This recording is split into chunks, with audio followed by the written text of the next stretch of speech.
So, Camilla's entire financial operation just got put on ice by Prince William, and the man who started the chain reaction wasn't even a member of the royal family, but rather her ex-husband, Andrew Parker Bowles, walking into a highly private meeting with the king and putting a single sheet of paper on the table. That is the image that keeps sticking with me, not a dramatic, cinematic confrontation, not some screaming match echoing down a palace corridor, but just one guy who had been married to Camilla decades ago, sitting down with Charles in a quiet countryside house and handing over something he had apparently been holding on to for nearly 30 years.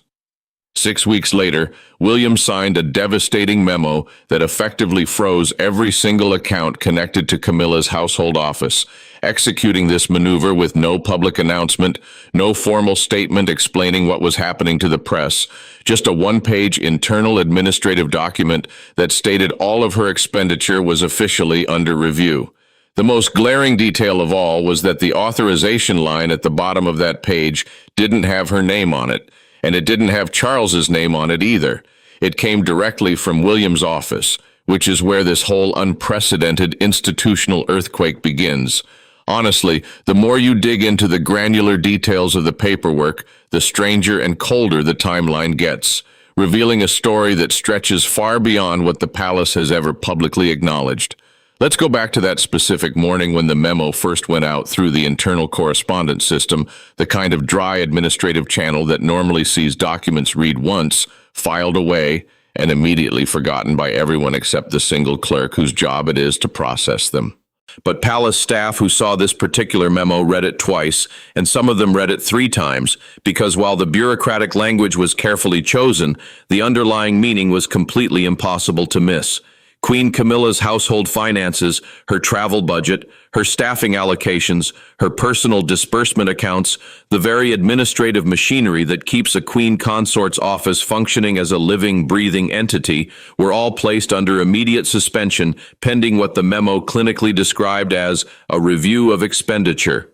There was no timeline given, no context provided, and no explanation offered to anyone who read it, just the chilling realization that the Prince of Wales had signed it himself.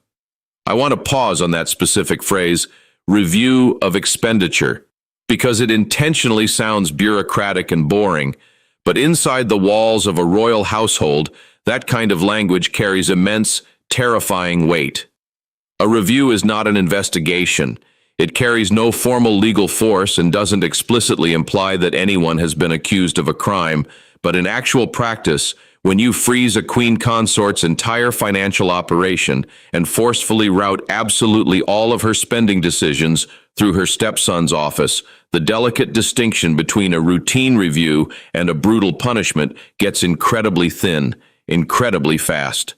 The staff working in that building understood the reality immediately, and by 9 o'clock that morning, the long corridors had gone quiet in that highly specific, suffocating way palaces go quiet when something deeply serious has happened and nobody has been officially authorized to talk about it yet. Conversations got noticeably shorter, people moved with significantly more care, and while the usual rhythms of the royal morning continued on the surface, underneath it all, everyone was holding their breath, waiting to see what would happen next. A tension that was only amplified by a glaring absence. Camilla wasn't there. She had a routine, perfectly normal engagement scheduled for that morning. A low-profile visit to a charity she had supported for years, the exact kind of mundane appearance that typically generates 2 polite photographs and a short paragraph in the next day's newspaper, but somebody summarily canceled it. It wasn't politely rescheduled or moved to a later date with deep apologies. It was canceled outright with absolutely no statement and no explanation provided to the bewildered organization that had been eagerly expecting her. Her private office door, which on any normal morning would have been wide open by 8 o'clock, stayed firmly shut, and when her personal secretary arrived, checked the corridor, and left again without daring to go inside, the severity of the situation deepened. A member of her household staff came to collect her morning correspondence and found the silver tray sitting outside her rooms completely untouched, a detail that deeply stuck with the people who worked there because Camilla always, without fail, took those letters in herself. In 20 years of dedicated service, that specific staff member had never once seen her leave her own correspondence sitting abandoned in a hallway, proving that something massive had shifted overnight and nobody needed a polished press release to understand it. Meanwhile, William had been spotted leaving a highly private meeting with two of his top legal advisors at 7 o'clock that morning, meaning that by the time the memo was moving through the system at 8:15 and the entire palace realized something permanent had happened at 9, William had already flawlessly orchestrated the entire sequence. To understand why William acted with such surgical precision, you have to understand the psychology that has driven him for decades. This maneuver was never actually about Camilla as a person, but rather, it has always fundamentally been about Diana. William was just 15 years old when he walked behind his mother's coffin with the entire world watching, and a young boy doesn't come back from a trauma of that magnitude as the same person. The quiet, unyielding control, the stubborn reluctance to explain himself to the press, the deeply ingrained habit of moving only when he is absolutely certain of his footing, all of it comes directly out of those dark years when he helplessly watched a massive institution decide that his mother's version of events was highly inconvenient and systematically arrange the paperwork against her. He learned incredibly early what happens inside those ancient walls when the official documents favor one side over the other, and he has spent his entire adult life making absolutely certain that the critical paperwork lands on his desk first, an instinct that is the absolute key to understanding everything that unfolded after that financial memo went out. Charles had known about the impending strike since the previous evening, and the people closest to him later described those agonizing hours between his private conversation and the following morning as the hardest, most grueling stretch they had watched him go through in years. There were no raised voices, no visible dramatic collapse, but rather something significantly quieter and more devastating. A tired man had been handed a piece of information he simply couldn't unknow, and he spent the entire night sitting with it completely alone. He abruptly canceled his dinner that night, a decision that might sound incredibly small to outsiders, but the people who intimately know his rigid daily habits will tell you that the evening meal is the one sacred rhythm he protects, no matter what chaos the day has thrown at him. By the time morning arrived, his composure had noticeably fractured, with one aide later noting that his eyes looked like the haunted eyes of somebody who hadn't slept for a second and had grimly decided that sleep was no longer even a possibility. He was forced to carry that crushing emotional weight through a full day of public engagements, smiling politely at strangers, while whatever devastating truth he had learned sat heavily in his chest like a stone. Catherine, entirely predictably, said absolutely nothing publicly, having worked out a very long time ago that the absolute most powerful thing she can offer during periods of intense institutional turbulence is the total absence of anything that can be weaponized against her later. But the astute observers watching her that morning noticed something that went far past her ordinary polished restraint. She was present, highly attentive, and flawless in every visible public way, yet completely, utterly unreachable. The emotional distance she held was a deliberate, calculated protection of William, of their children, and of the highly sensitive space around the massive decision her husband had just executed. Princess Anne predictably turned up to a scheduled engagement and completed it with her usual lack of deviation, and observers only noted that her brief exchanges with staff ran slightly shorter than usual, her answers clipped in the specific way that, for Anne, signals intense preoccupation rather than a loss of temper. She has spent enough decades navigating the treacherous currents inside that institution to expertly read its silences without needing any help.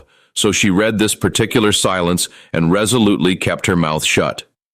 The palace staff naturally felt the impact the hardest, as staff always do when power shifts above them, highlighted by the moment two members of Camilla's household office arrived that morning, only to have a senior administrator coldly inform them that their schedules had been suspended and they should simply make themselves available.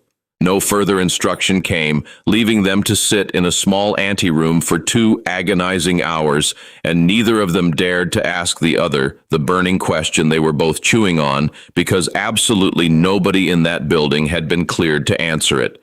None of them knew yet that the sequence of events hadn't actually started inside the palace walls at all, but had instead been initiated 6 weeks earlier through a highly secretive meeting arranged through back channels that left no official record anywhere, a private audience between a reigning king and the man his wife had been married to before him.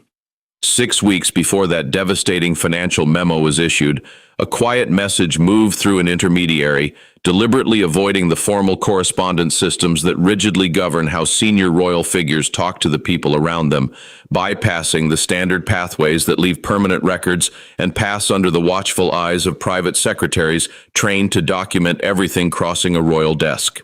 The message traveled securely through a retired equerry, a highly discreet man who had given 3 decades to royal service and intimately knew the workings of both households in the way only long, silent proximity produces.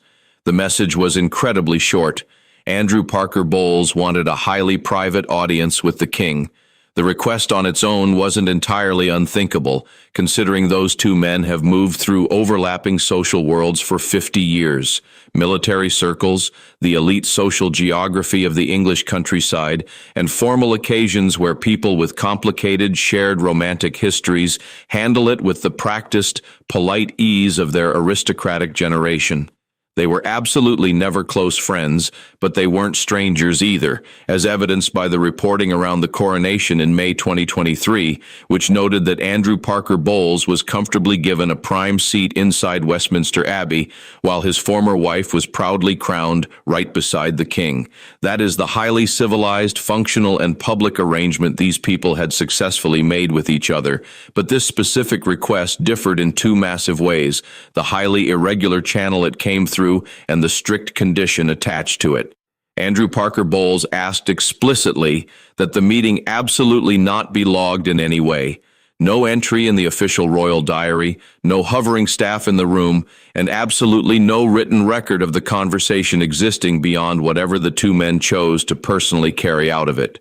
In a heavily managed household where nearly every single mundane interaction involving the king passes under at least one bureaucratic layer of documentation, that condition was strange enough that the equerry carrying it paused significantly before he delivered it, not out of reluctance, but out of a profound awareness that he was passing across a threshold which, once crossed, could not be taken back. Charles ultimately agreed to the meeting, and the very few people who learned about it afterwards described his agreement as a heavy sentiment, sitting somewhere between reluctance and grim inevitability.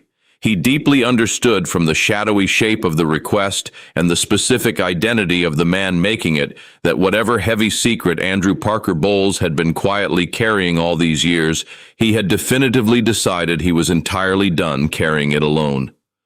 They met on a quiet Wednesday afternoon at a highly private, undisclosed address in the countryside, nowhere with any connection to either man's official public life, utilizing a house belonging to the retired equerry himself, offered up with the discreet, unquestioning generosity that old, elite networks effortlessly produce without anybody needing to discuss the terms. Andrew Parker Bowles said whatever devastating thing he came to say in that room, and the specifics of it stayed permanently between the 2 of them, but his loyal staff still quietly talk about the deeply haunted way Charles looked when he finally came back that evening. He reportedly looked like a tired man who had been handed a toxic object he instantly recognized on sight, an object he had been desperately hoping for a very long time that he would absolutely never have to hold. Charles deliberately did not summon Camilla through the usual, highly formal channels that evening, ensuring there was no message sent through a private secretary and absolutely no entry added to the official diary. He instead sent word through a single member of staff who was given absolutely nothing to write down, simply saying he wished to speak with her that afternoon.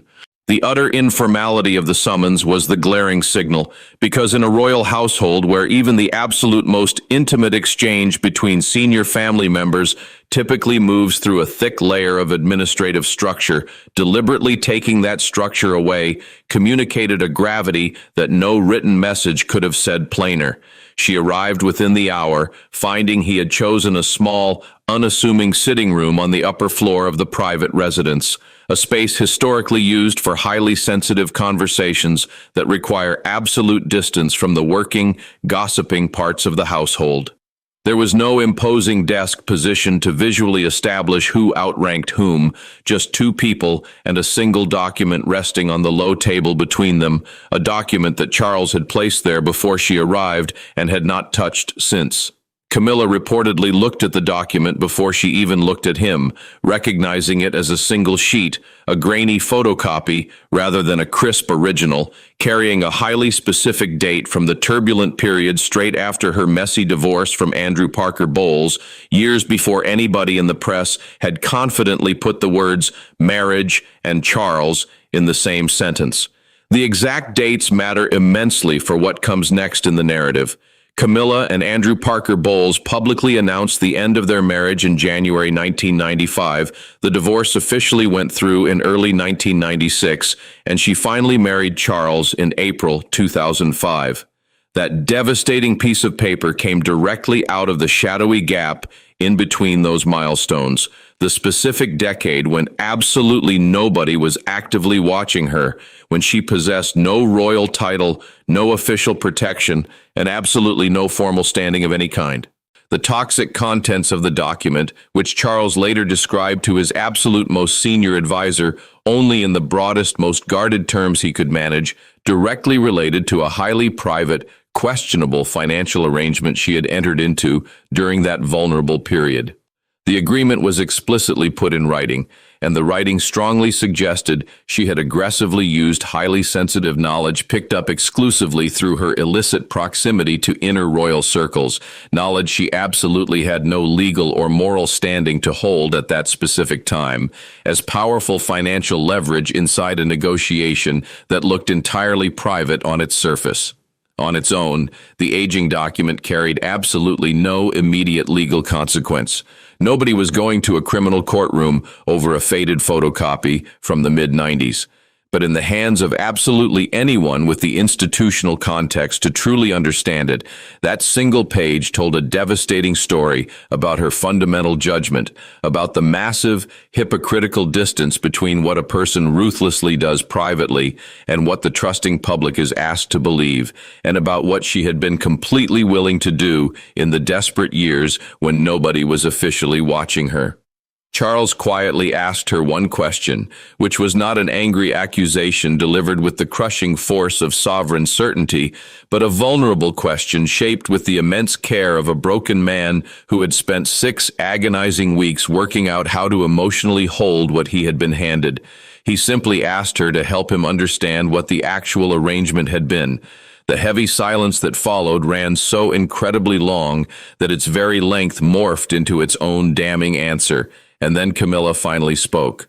Crucially, she did not deny that the document existed, nor did she attempt to challenge whether it was real. She went straight to aggressively reframing it.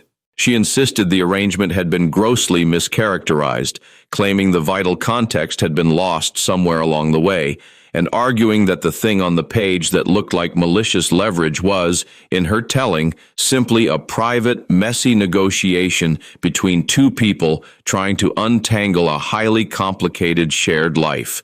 She claimed the knowledge she used was no more privileged than anything two observant people naturally pick up by moving through the exact same elite rooms for 20 years. Charles listened to her defense without interrupting her a single time, and when she finally finished speaking, he did not respond to a single word of what she had just said. Instead, he asked her pointedly about Andrew Parker Bowles, specifically asking whether she understood why Andrew had chosen to bring this damaging information forward now, after so many long years of deliberately choosing not to.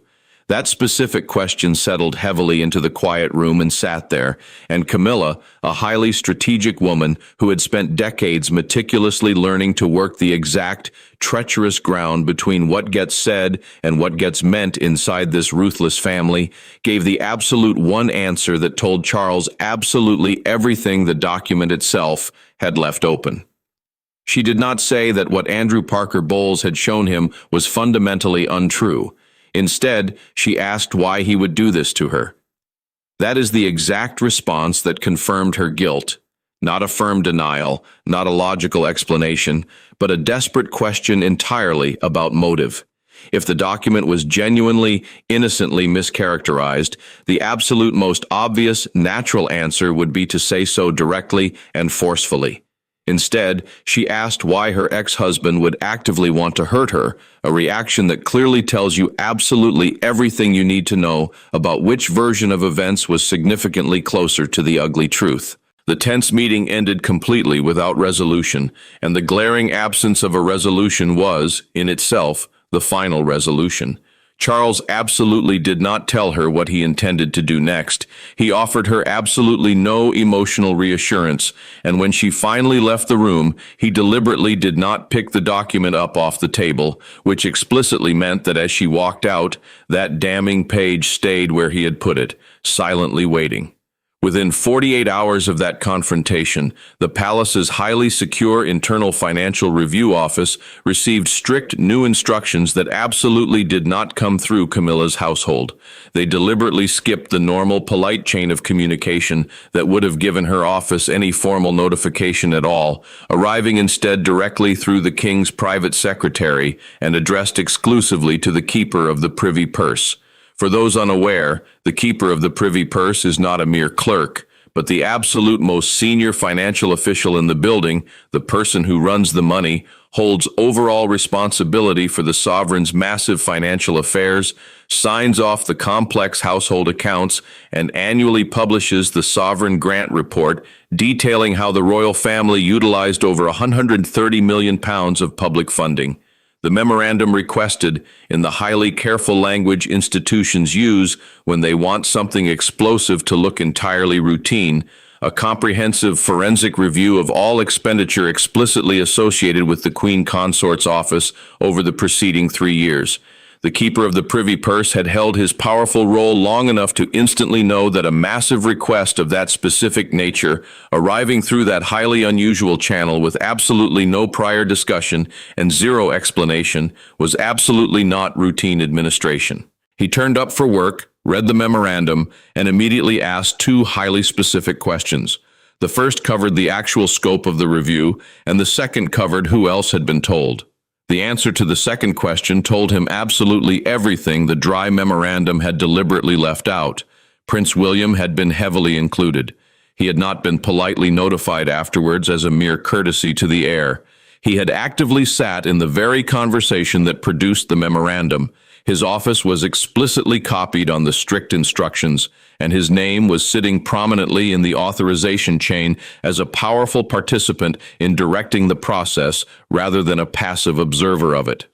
In 20 years of elite royal financial administration, that official could recall absolutely no historical precedent for the Prince of Wales occupying that commanding position in a sensitive matter touching the reigning Queen Consort's household. If you want to deeply understand why William had the constitutional standing to sit in that chair of judgment, you only have to look at 2022, when Elizabeth died and William instantly became the Duke of Cornwall, meaning the immensely lucrative Duchy of Cornwall estate that has funded the heir for close to 700 years passed straight to his control. That massive transfer of wealth and power is entirely real and heavily documented, and it is the exact reason the Prince of Wales is absolutely not just a man waiting politely in a palace corridor for his turn. He actively runs one of the largest private estates in the country, completely equipped with his own ruthless legal team, his own massive financial office, and his own highly developed view about what this family can actually afford to be caught doing in public. The legal side of the operation got handled with the exact same ruthless care, as senior counsel was quietly brought in explicitly to advise rather than to investigate, and the legal difference between those 2 words is enormous. An investigation implies a public conclusion waiting at the end of it, while seeking advice implies a deep wish to understand the absolute edges of what the institution can quietly, legally, do entirely inside its own structures. The legal advice came back incredibly precise, Absolutely everything described to the senior counsel fell entirely inside the sovereign's absolute, unchallengeable discretion over the management of royal household finances. No external body needed involving, no public process was legally required, and the institution could completely handle the whole explosive thing within itself. Within was the specific word the high-powered lawyers used, and that was the absolute word that mattered, because within is where this family has historically buried absolutely every difficult, toxic thing it has ever had to bury. William knows the concept of within significantly better than anyone alive because he grew up trapped inside it. He painfully watched his vulnerable mother try to speak out from inside it and get absolutely nowhere, and he watched the powerful household close ranks around a sanitized version of events that perfectly suited the building. He came out of that traumatic childhood with one unyielding conviction that has absolutely never moved.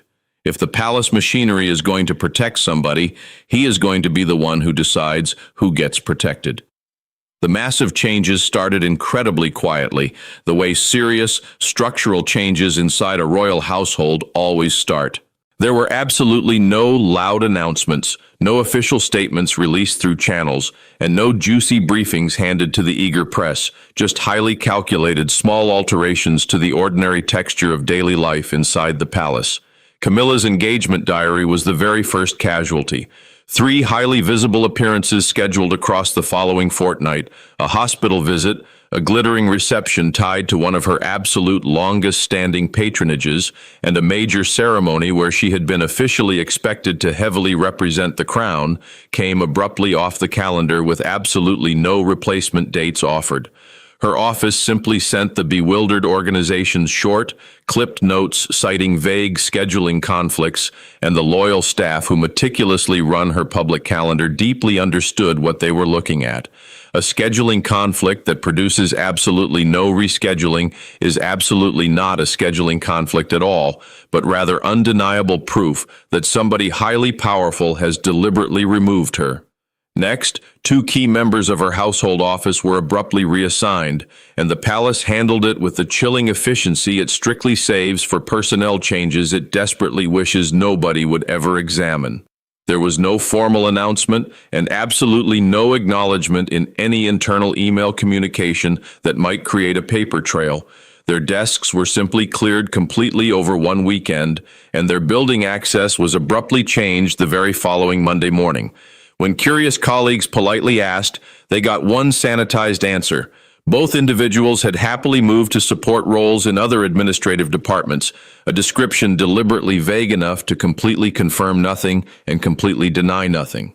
The official royal website quickly changed its language around her highly prized patronages inside the exact same week, executing edits that were incredibly subtle enough that most casual readers would simply scroll past them without a second thought.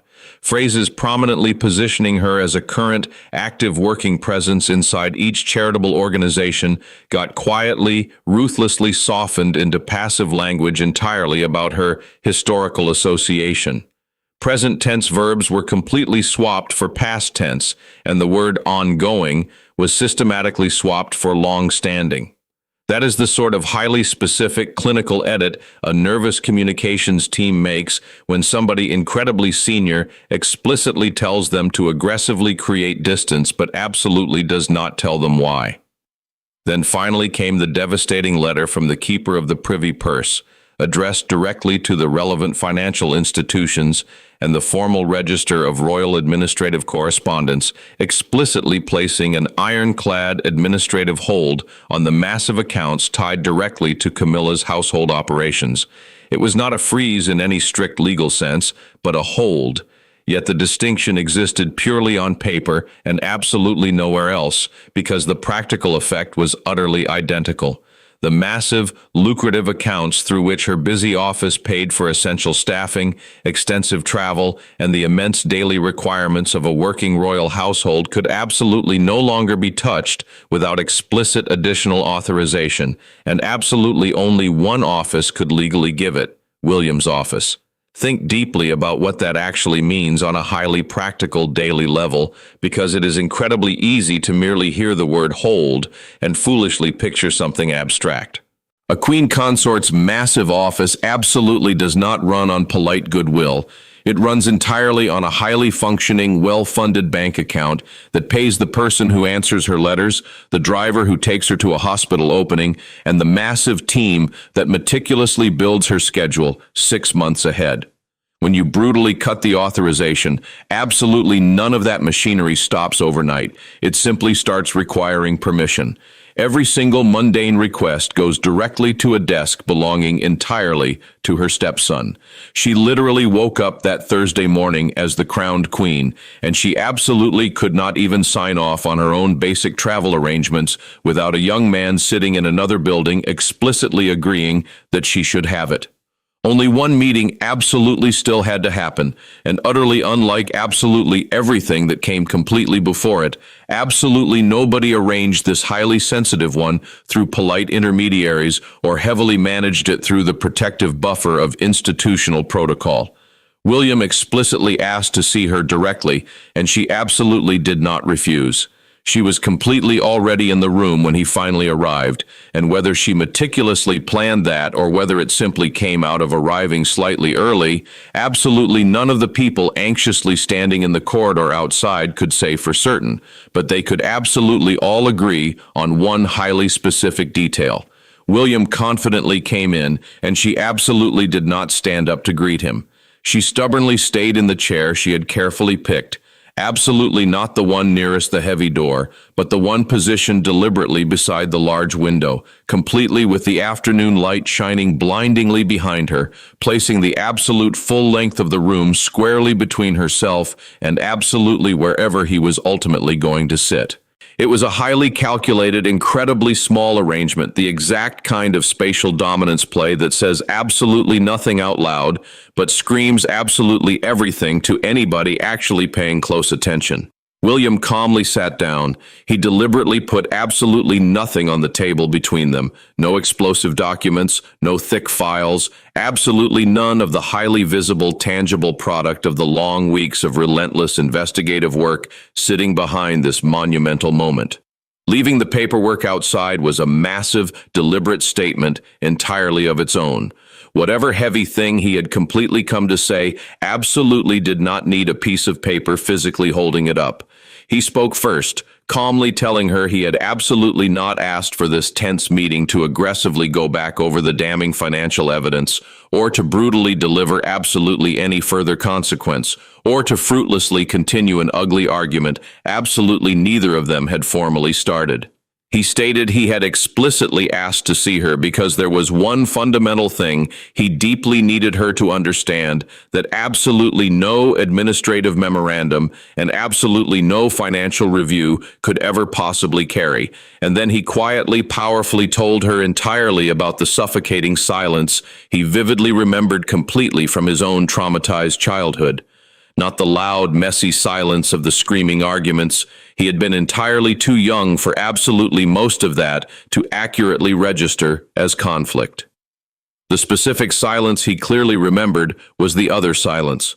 The highly particular, agonizing quiet of a desperate woman who had painfully learned over long years that the massive institution around her would absolutely not ever carry her voice, absolutely no matter what she desperately put into it. She had tragically worked out that the highly touted protection she was constantly promised explicitly came entirely with toxic conditions absolutely nobody ever bothered to write down, and she carried that immense burden entirely on her own because there was absolutely nowhere safely inside that highly restricted world to put it down without paying an exorbitant price for it. He was absolutely not directly equating their two completely different situations, and he explicitly said that part incredibly clearly. And Camilla, who had been intensely watching him completely with an icy expression that gave away almost absolutely nothing, finally gave away something at that. An incredibly slight, highly revealing shift entirely in the set of her shoulders. The highly particular nervous adjustment of a highly calculating person who has meticulously prepared for one specific conversation and has suddenly understood, a tiny beat too late, that she is actually sitting entirely in a completely different one. He coldly said absolutely only that he had heavily watched what toxic silence actively protected completely inside that massive institution, and what it brutally cost the vulnerable people it was supposedly meant to protect, and that at some specific point he could absolutely not explicitly name, he decisively decided he was absolutely not willing to ever extend that silence absolutely any further, simply on the lazy grounds that extending it was easier for everyone. Camilla absolutely did not answer him straight away. She spoke a heavy moment later, and she quietly said something absolutely none of the eager people standing completely outside that closed room will absolutely ever actually hear repeated, precisely because William has absolutely not ever repeated it, and absolutely neither has she. Whatever massive emotional exchange passed completely between them, absolutely after that, stayed completely in there entirely completely. The specific heavy thing that finally came completely out entirely of that closed room significantly differed entirely from the specific thing that originally went completely into it. Absolutely neither entirely of them ever called it a resolution, and absolutely neither entirely of them ever mistook it entirely for genuine warmth. It was a highly mutual, cold acknowledgement entirely of what had absolutely always been undeniably true, completely between the two entirely of them, absolutely finally said completely out loud, entirely into a highly specific space that could comfortably hold it completely without absolutely requiring absolutely anybody entirely to actively do absolutely anything further completely about it. The heavy door finally opened 20 minutes completely after it had closed. William walked quietly out first. Camilla heavily stayed quietly sitting by the bright window a quiet while, significantly longer. The very first public report finally landed at 11:43, completely on a quiet Thursday morning, absolutely not entirely in a trashy tabloid, and absolutely not entirely through the highly specific kind, entirely of cowardly anonymous tip that routinely produces a highly breathless, messy paragraph halfway completely down a cheap gossip column. It actively ran completely in the highly respected financial pages entirely of a serious broadsheet, a highly precisely worded, incredibly dry item officially filed entirely by a highly experienced correspondent who meticulously covers institutional finance and who had completely spent enough long years actively working next entirely to royal administration, entirely to deeply know what she was intensely looking at when absolutely somebody quietly put a massive document directly in front entirely of her. 3 short paragraphs. It absolutely named absolutely nobody. It clinically described, completely in the highly restrained, boring register of financial journalism, actively uses when it desperately wants entirely to easily survive a ruthless lawyer's intense read, an administrative hold, actively placed completely on lucrative accounts, specifically associated completely with a highly senior member entirely of the royal household, pending an highly internal, rigorous review entirely of massive expenditure, explicitly authorized completely at the absolute level entirely of the heir apparent's highly powerful office. Absolutely no wild accusation, absolutely no dramatic, emotional language, absolutely anywhere completely in it. By 1 p.m., absolutely every single major media outlet completely in the United Kingdom definitely had it. The incredible speed absolutely did completely not ever come entirely from the dry item completely itself.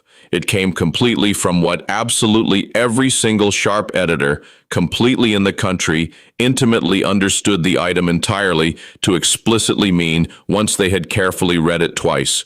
A massive financial hold, a highly senior household, absolute authorization entirely from the heir apparent. The quiet gaps completely between those specific boring phrases were absolutely not empty gaps. They were undeniably the massive story. Constitutional experts furiously got panicked calls completely inside the very first hour, and their highly educated answers instantly split completely along a highly specific line that had significantly less entirely to actually do completely with the known facts entirely than completely with what each entirely of them desperately believed the facts actually signified. One vocal camp aggressively framed it as a highly positive sign entirely of massive structural health, the massive system correctly correcting absolutely itself completely from the inside completely, without absolutely anybody completely outside actually having entirely to actively intervene.